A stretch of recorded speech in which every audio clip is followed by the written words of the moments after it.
You keep calling it a rough patch. It's been over a year now. A rough patch doesn't have a zip code. Yours does.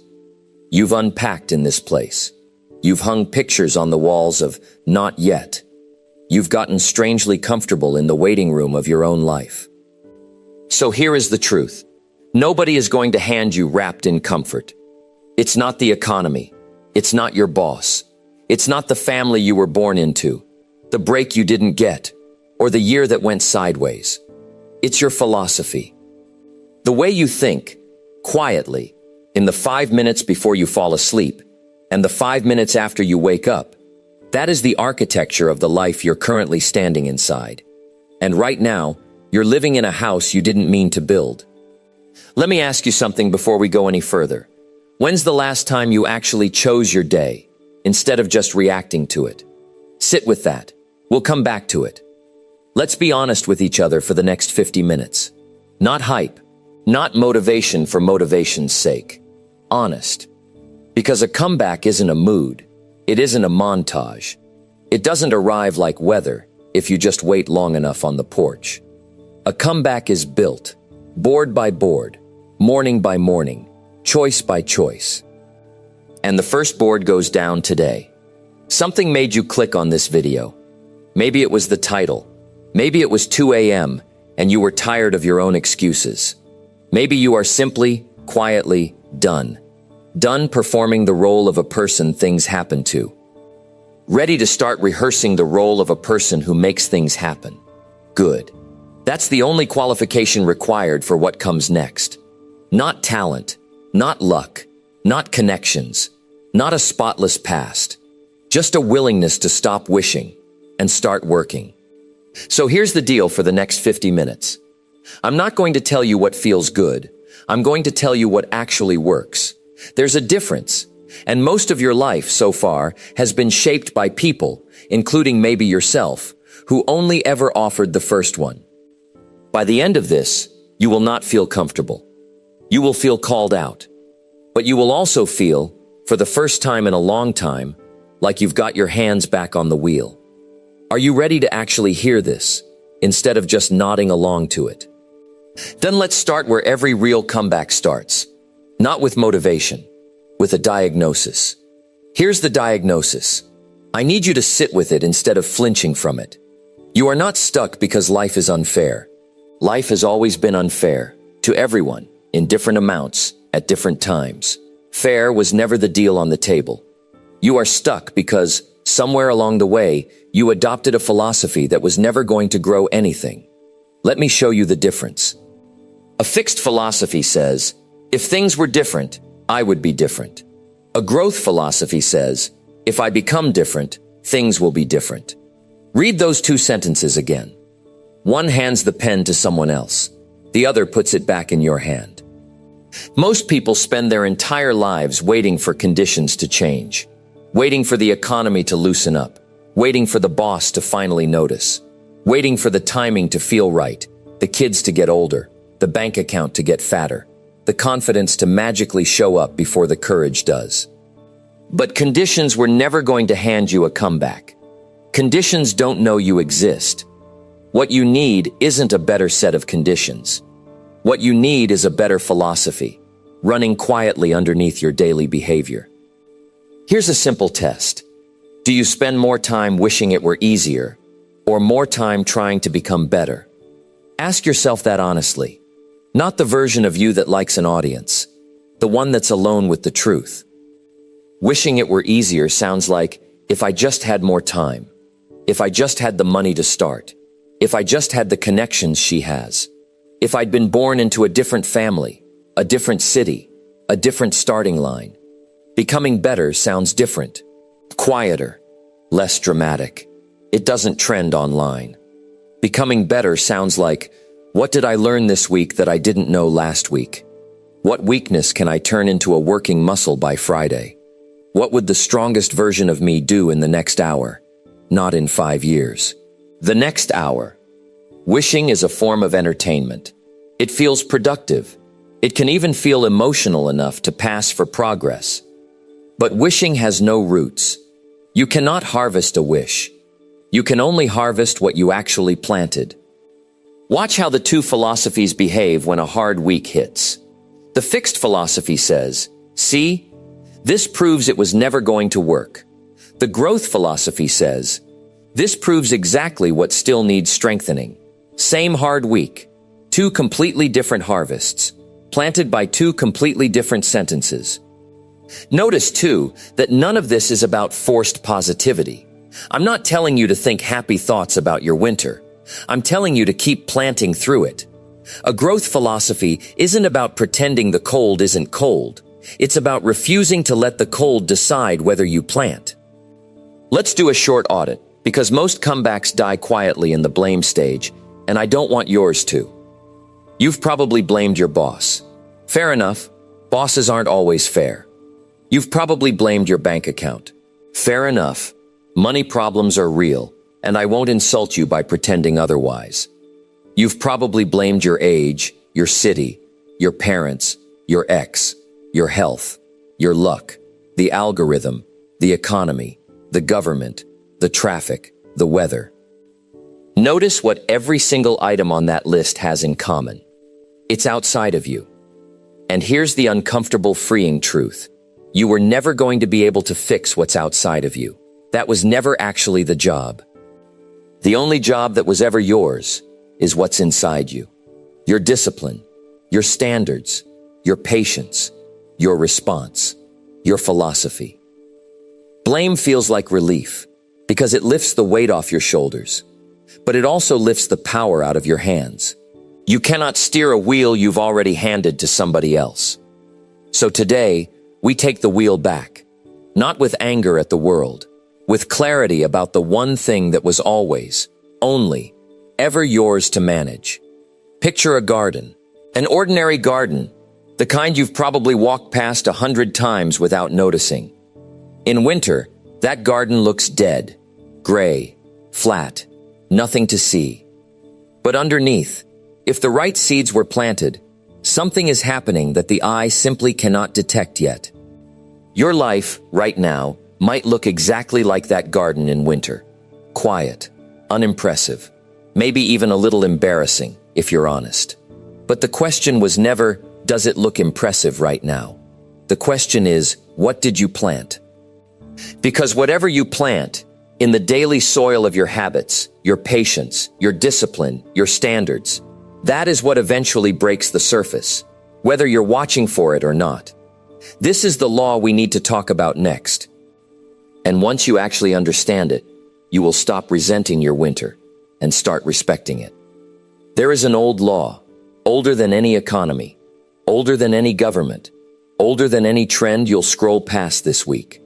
It says, simply, what you plant, you eventually harvest.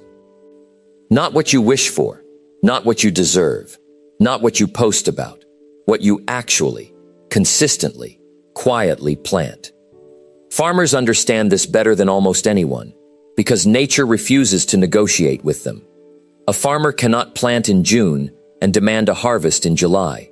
A farmer cannot skip the planting and simply hope the field feels sympathetic that year. A farmer cannot yell at the soil for being slow. The farmer plants, then the farmer waits, tends, protects, and works, through seasons that don't feel like progress, because most of them aren't visible yet. Your life runs on the exact same law, whether you've been cooperating with it or fighting it for years. Let's talk about the 4 seasons, because I think you've been living like it's supposed to be harvest all year round, and that's exactly where the frustration has been coming from. Spring is planning and planting. It's unglamorous. It's just decisions. What am I going to work on? What habits am I actually going to install? Who am I going to become? Nobody claps for spring. Spring doesn't trend. Summer is tending. The long, humid, unremarkable middle, where you water what you planted even though you can't see it growing yet.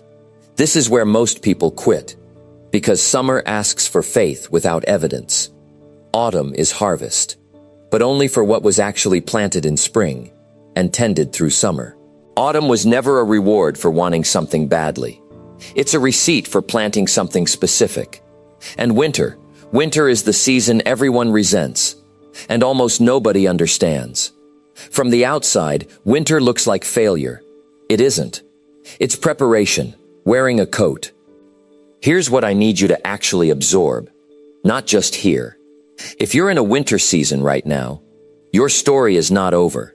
It means you are between harvests. It means the seed is still underground, doing the invisible work that always happens before anything visible shows up. Failure is not a destination. It's a season. Say that back to yourself the next time you feel like quitting. Failure is not a destination. It's a season. The tragedy was never that you went through winter. Everyone goes through winter. The tragedy is believing winter is permanent and abandoning the planting because the harvest hasn't arrived yet. Here's the contrast, plainly. If you plant nothing and wait for luck, you will harvest nothing and call it bad luck. If you plant discipline and wait out the season, you will harvest a comeback, and other people will call it luck anyway. Let them. You'll know the truth. If you keep wishing the winter would simply end on its own, you will spend years standing in a field, arms crossed, cold, waiting.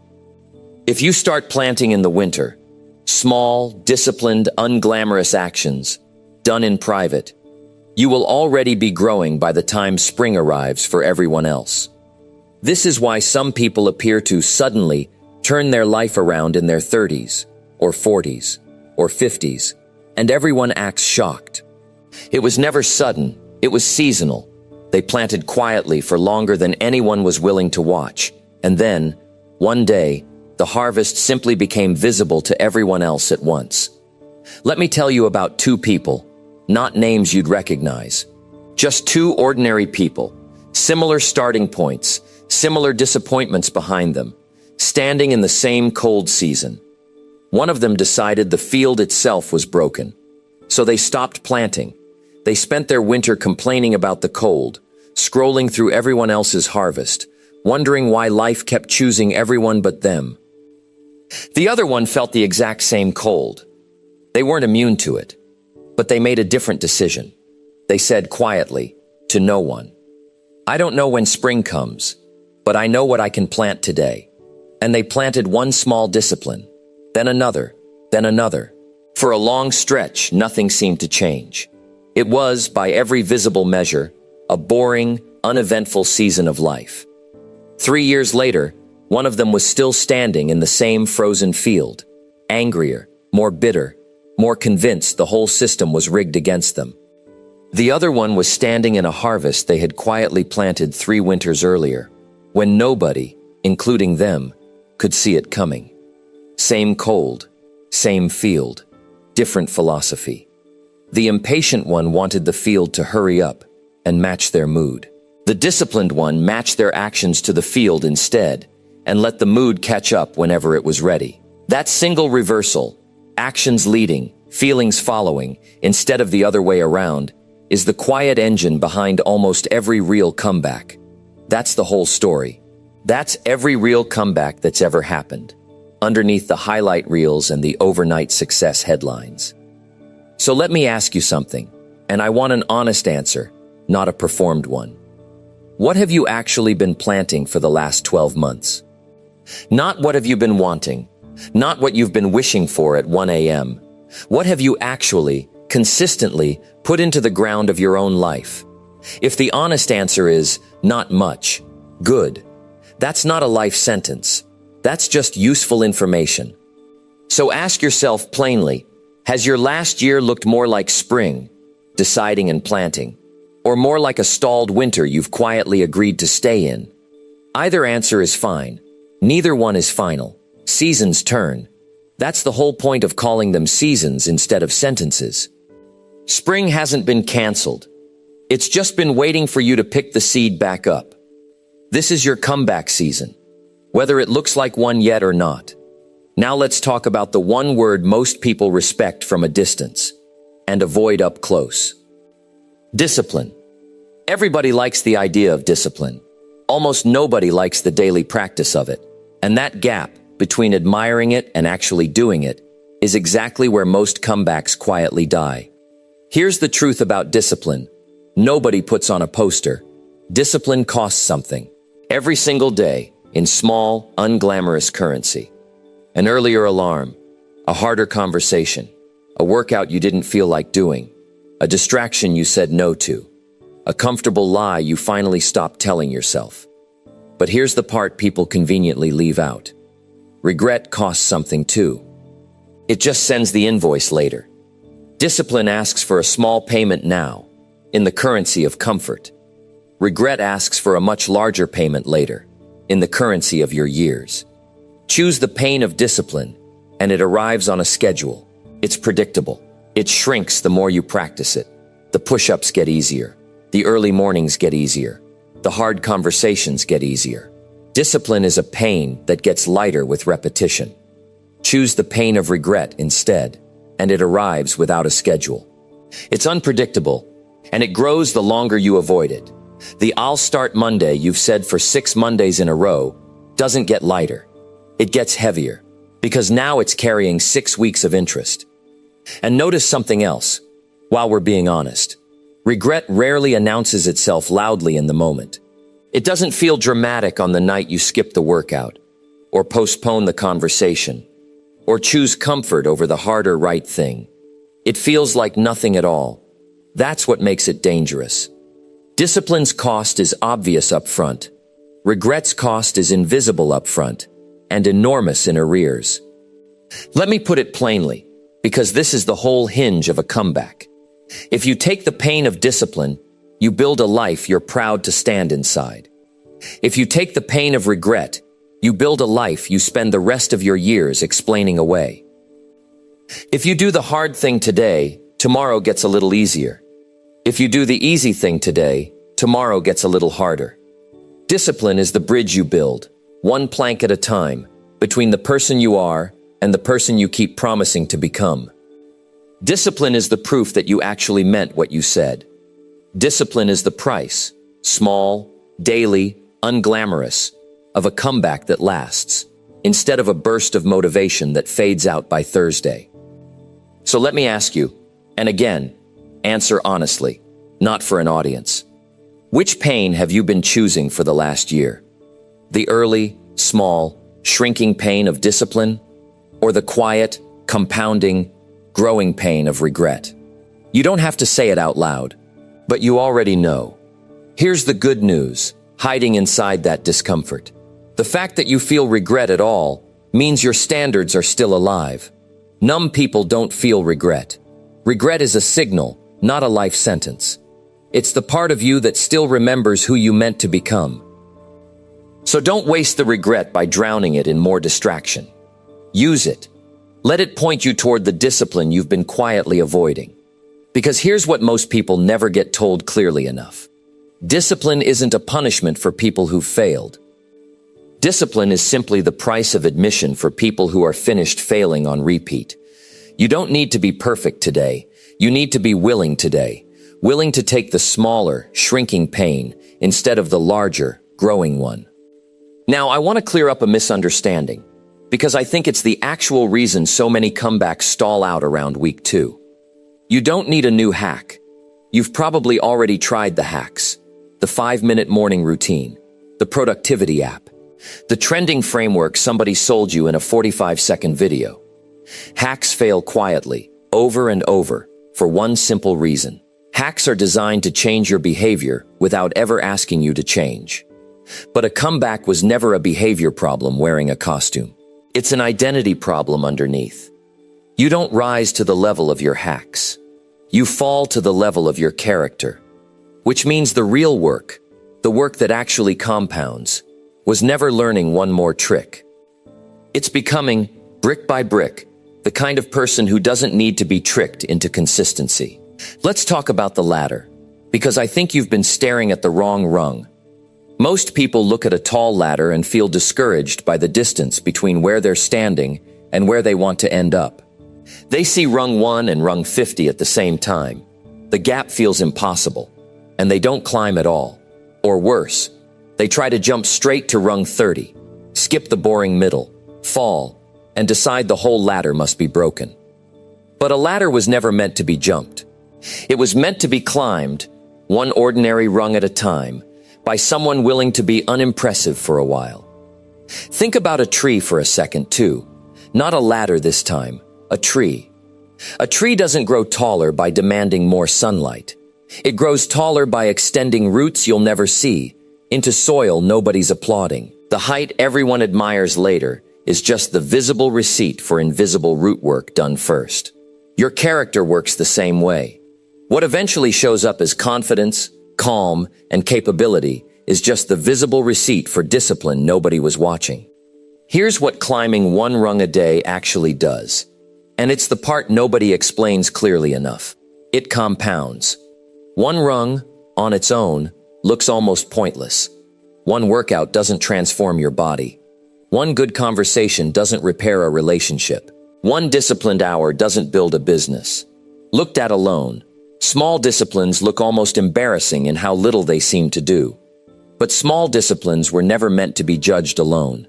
They were meant to be stacked. One discipline, repeated daily, becomes a habit. That habit, repeated over months, becomes a skill.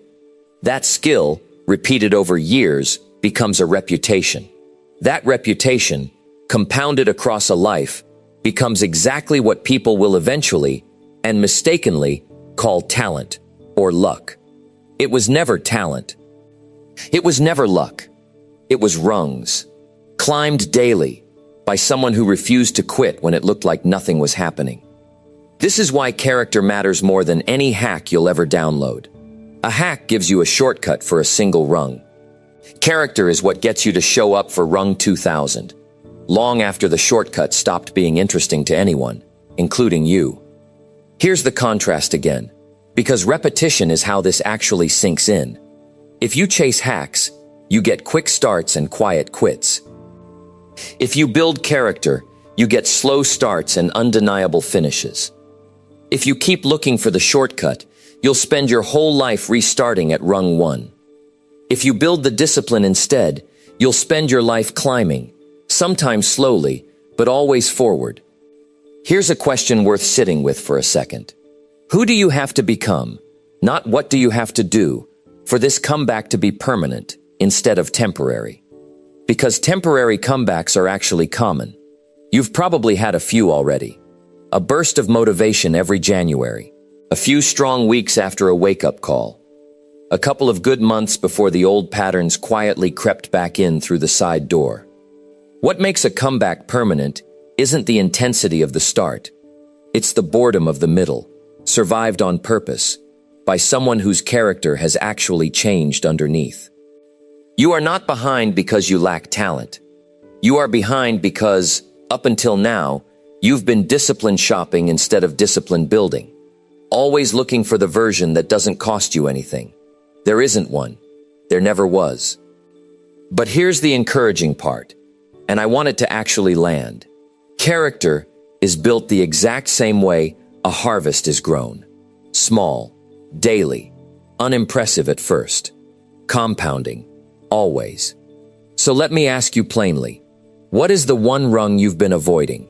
Not the whole ladder, just the next rung, the next honest, unglamorous, doable step.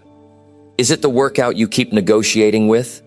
The plan sitting untouched in a drawer? The conversation you've rehearsed 40 times in your head, but never once said out loud? The hour of learning you keep quietly trading for an hour of scrolling? You don't need to see the whole staircase to take the next step. You just need to actually take it. Because here's the quiet, unshakable truth underneath everything we've covered so far. Your comeback is not hiding in some future breakthrough. It's hiding in today's rung. The boring one. The one you keep stepping over. Now, before we get to what you actually do today, let's clear the excuses out of the room. Because I already know 3 of them are sitting in here with you right now. The first one sounds like, I don't have time. I want to push back on that gently, because it's rarely true in the way we mean it. You have the same 24 hours as anyone whose comeback you've ever quietly admired. What you don't have, yet, is a philosophy that prioritizes the 1 hour that actually matters over the 4 hours that don't. This was never about finding more time. It's about spending the time you already have on purpose instead of on accident. The second one sounds like, I don't have the talent. Talent is overrated, and undertrained people love to blame it because it lets them off the hook without ever finding out what they're actually capable of. Most of what looks like talent, from a distance, is simply discipline that's been quietly compounding longer than you've been watching. The third one sounds like, "I've tried this before, and it didn't work." This one deserves respect, because it usually comes from real disappointment, not laziness. But let me offer you a different read on it. You didn't fail at your comeback. You failed at a version of it that was missing a philosophy underneath the motivation. Motivation starts things.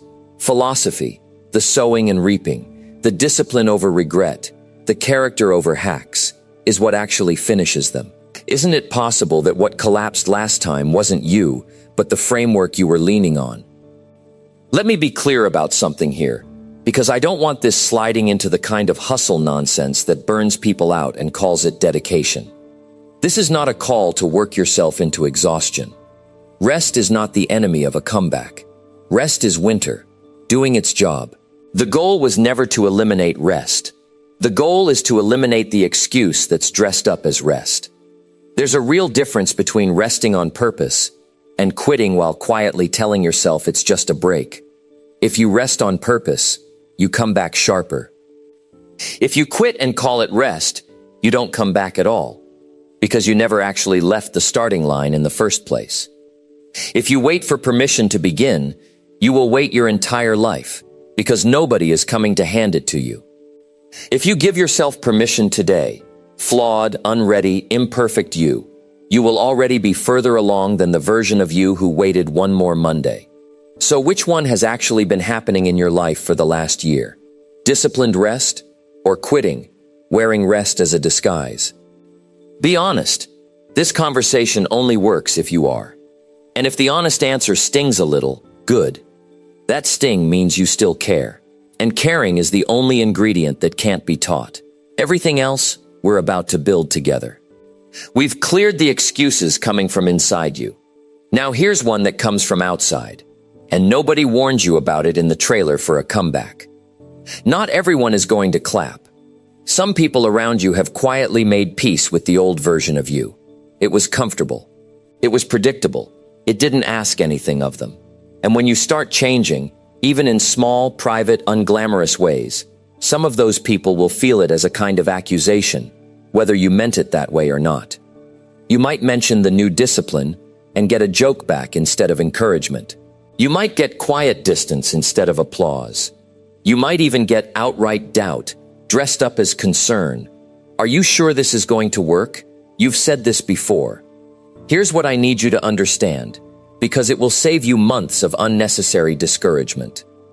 Their doubt is not a verdict on your future. It's usually just a reflection of their own relationship with change. People who have made peace with staying the same are often, quietly, uncomfortable watching someone else refuse to. This doesn't mean the people around you are your enemies. Most of them aren't. It simply means you cannot outsource your belief in your own comeback to a committee vote. This is exactly why winter matters. Winter is private. Nobody's watching the field in January, which is precisely why it's the safest season to plant in. You don't need permission for the planting stage. You only need permission for the harvest. And by then, nobody's opinion will matter as much as the fruit will. So here's the practical version of this lesson. Keep the early planting quiet. Not secretive out of shame, quiet out of protection. Let the first 30 days be between you and the discipline, not you and an audience. Let your character do its slow, boring work, underground, before you hand anyone a reason to have an opinion about it. Some people will come around once they see the harvest. Some won't, and that will say more about their season than yours. Either way, you were never building this comeback for applause. You were building it because you were done living in a house you didn't mean to build. There's one more obstacle worth naming honestly, because I think it's been sitting underneath everything else we've talked about. It's not laziness keeping you frozen. For a lot of people watching this, it's fear, quiet, specific fear of trying again and failing again, in front of yourself, one more time. You've started before, maybe more than once. You know exactly how it feels. To begin with real hope and end up back at the beginning, a little more tired, a little more skeptical of your own promises. That memory is heavy. I'm not going to pretend it isn't. But here's what I want you to notice about every failed attempt you've had so far. It wasn't proof that change is impossible for you. It was proof that a particular method, run by a particular philosophy, didn't hold up under real conditions. That's a completely different conclusion. A farmer who loses a crop to a storm doesn't conclude that farming itself is a lie. They study what the storm exposed, and they plant again, a little wiser about drainage, or timing, or shelter. Your previous attempts were not wasted. They were expensive, unglamorous research. They taught you, specifically, what doesn't hold up in your actual life, which is far more useful than a theory that's never been tested at all. So if part of you is afraid to start again because you're afraid of confirming, one more time, that you can't do this, I want to offer you a smaller, more honest goal than prove I can change forever. Just prove you can plant one honest day. Not a year, not a whole transformed identity by Friday. One day, where the one discipline actually happened. You can be afraid and still do that. Courage was never the absence of fear. It's discipline showing up anyway, right next to the fear, without waiting for the fear to leave the room first. This is your comeback season, fear included. It doesn't have to leave before you're allowed to begin. So take a breath. Whatever you're afraid of is allowed to come with you. It just doesn't get to drive anymore. All right, let's make this real. Because insight without action is just an expensive form of entertainment. And I refuse to let this become that for you. What if the missing piece was never information? You clearly have enough of that by now. What if it was always just repetition? Here is what I want you to do today. Not next Monday. Not after you get organized. Today. First, name one discipline. Just one. Not 5 new habits. Not a full life overhaul. One. The one that, if you're honest, would change the most if you actually did it daily. Maybe it's movement. Maybe it's an hour of focused work before distraction gets a vote. Maybe it's finally having the conversation you've been avoiding. Pick one. Write it down somewhere you'll actually see it, not just somewhere you'll remember it exists. Second, shrink it until you can't say no to it. If the discipline is exercise, today's goal isn't an hour at the gym, it's 10 minutes. If it's the business you keep meaning to start, today's goal isn't a business plan, it's 1 page of notes. If it's the hard conversation, today's goal isn't the whole conversation. It's the first sentence, said out loud, to yourself, in the mirror, so it stops living only in your head. Small enough that skipping it would feel embarrassing, not impressive. Third, do it before you feel ready. Readiness is a myth sold to people who want a respectable excuse to keep wishing a little longer. You do not think your way into a new identity. You act your way into one. The feeling of being a disciplined person arrives after the discipline, never before it. Waiting to feel ready is like waiting for a fire to feel warm before you light it. Fourth, track the planting, not just the harvest.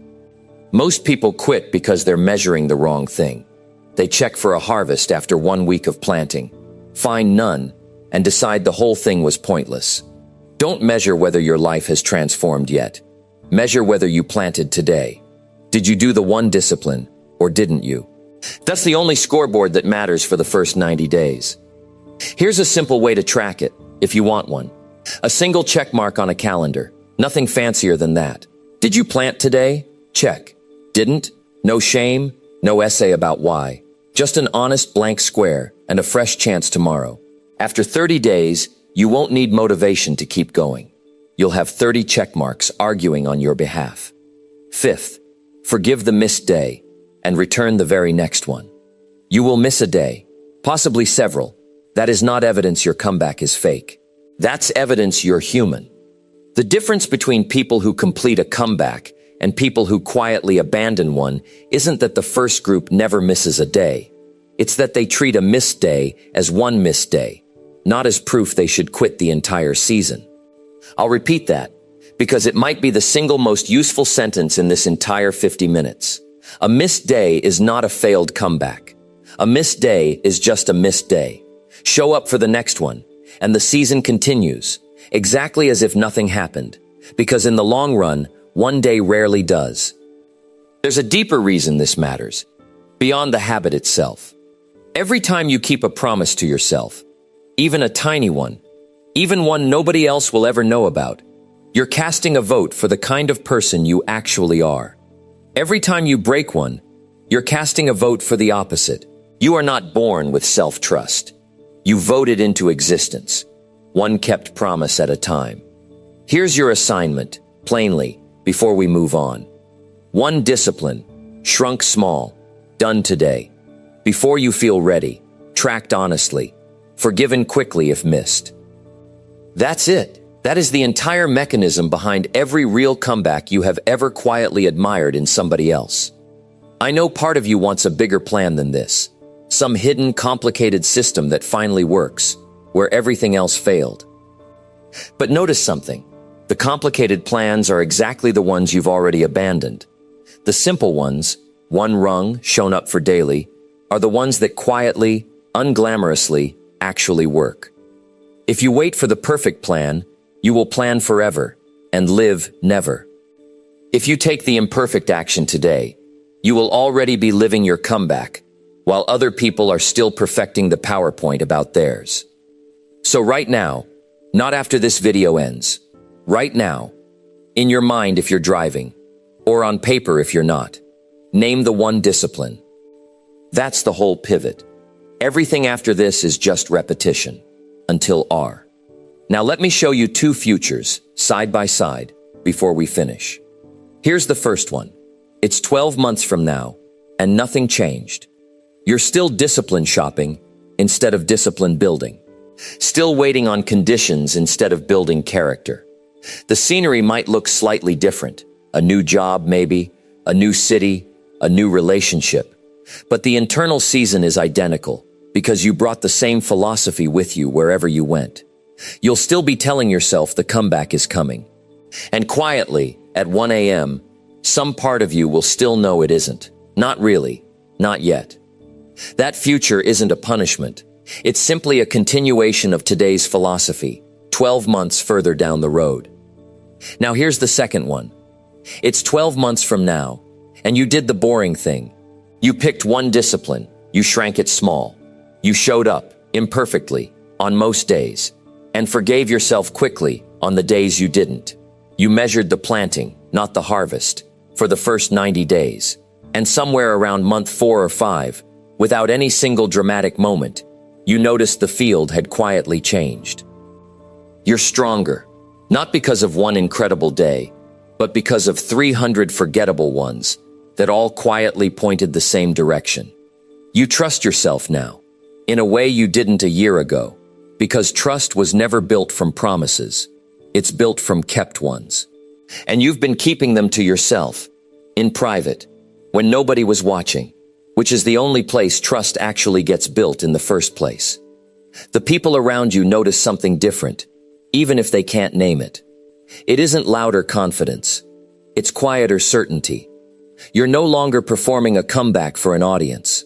You're simply living inside one. Picture the actual texture of that life for a second. Waking up without the old dread, because the version of you that used to disappoint you every morning has slowly, patiently, been replaced by a version you can finally rely on. Walking into hard conversations without your stomach in knots, because discipline has quietly taught your nervous system that hard things are survivable, ordinary even, now.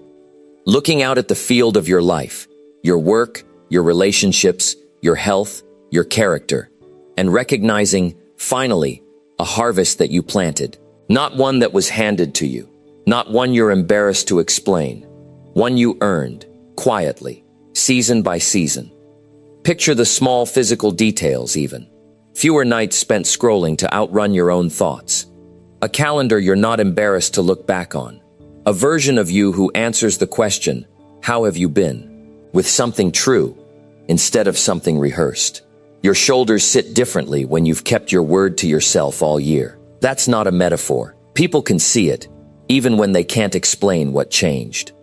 Picture, too, what this does to the people who love you. Not because you owe them a transformation. You don't. But because the calm, disciplined version of you tends to make a much better parent, partner, friend, and neighbor than the version still waiting for a rescue. Comebacks are rarely private in their effects, even when they're private in their planting. That is not a fantasy. That is simply what one disciplined year, stacked on top of everything we've just walked through, actually produces. The frustrating and beautiful truth is this. Both of those futures are equally available to you right now. Same starting point. Same today. The only variable separating them is which philosophy you decide to operate from, starting with whatever is left of the next hour. If you keep wishing, you will keep waiting. If you start planting, you will eventually harvest. If you keep discipline shopping, you will keep starting over at rung 1. If you build character instead, one rung at a time, you will keep climbing, even on the days it doesn't feel like it. 12 months are going to pass either way. That part was never optional. What's optional is which version of you is standing there when they do.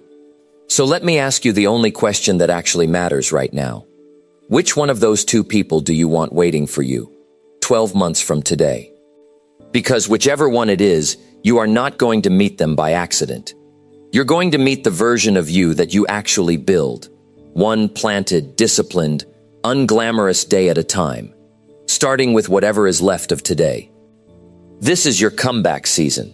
It has been since the moment you hit play. I'm not going to pretend 50 minutes of listening changes a life. Only the next decision does. But I wanted you to have the philosophy clearly in hand before you make it. So here's where we land, you and I, after everything we've just walked through together. Your comeback was never going to arrive as a feeling. It was never going to show up as motivation, or luck, or the conditions finally lining up in your favor. It was always going to arrive as a decision, small, quiet, repeated, made by you for you, on an ordinary day that looked exactly like every other day, except that, this time, you actually followed through. You are not behind. You are between seasons. You are not broken. You are underground, doing the invisible work that always happens before anything visible shows up. And you are not waiting for a comeback anymore. Starting today, you are the one building it. So close this video, put the phone down, or step back from the screen, and go plant the one discipline you've been avoiding. Not because I told you to, but because some part of you already knew, before you ever hit play, that today was supposed to be the day the waiting finally ended. Here is the one sentence I want you to actually carry with you, longer than you'll remember anything else from the last 50 minutes. You will never be handed a comeback. You will only ever build one, and the first board goes down the moment you stop wishing and start working. That moment can be right now. So make it right now.